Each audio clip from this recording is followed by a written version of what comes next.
ಶಿಕ್ಷಣ ಅಂದ್ರೆ ಏನು? ಒಂದಿಷ್ಟು ಚಿಂತನೆ ಮಾಡಬೇಕಲ್ಲ ನಾವೆಲ್ಲ. ಏನು ಮಕ್ಕಳಿಗೆ ಕೇವಲ ಆಂಗ್ಲ ಮಾಧ್ಯಮ ಶಾಲೆಗಳಿಗೆ ಕಲಿಸಿದ್ರಷ್ಟೇ ನಿಜವಾದ ಶಿಕ್ಷಣನ?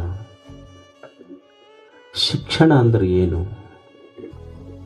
ಒಬ್ಬ ಚಿಂತಕ ಇದರ ಬಗ್ಗೆ ಸಂಶೋಧನೆ ಮಾಡ್ತಾನೆ.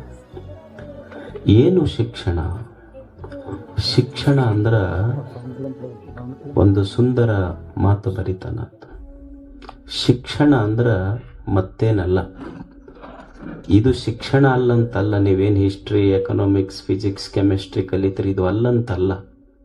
ಅದು ಇದಕ್ಕಿಂತಲೂ ಮಿಗಿಲಾದ ನಿಜವಾದ ಶಿಕ್ಷಣ ಅಂತಂದ್ರ ದೇವರು ಕೊಟ್ಟ ಈ ಬದುಕು, ದೇವರು ಕೊಟ್ಟ ಈ ಕ್ಷಣ ಭೂಮಿಯ ಮೇಲೆ ಹೇಗೆ ಸಂತೋಷವಾಗಿ ಕಲಿಬೇಕಂತ ಕಲಿಸೋದು ನಿಜವಾದ ಶಿಕ್ಷಣ ಅಂತ. ಇದು ನಿಜವಾದ.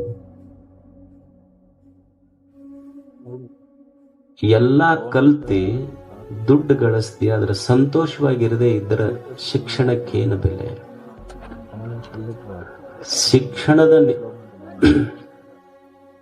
ಶಿಕ್ಷಣದ ಮುಖ್ಯ ಉದ್ದೇಶ ದೇವರು ಕೊಟ್ಟ ಈ ಕ್ಷಣ ಏನಿದೆ ಭೂಮಿಯ ಮೇಲೆ ಹೇಗೆ ಬದುಕಬೇಕು ಅಂತ ಕಲಿಸುವುದೇ ನಿಜವಾದ ಶಿಕ್ಷಣ.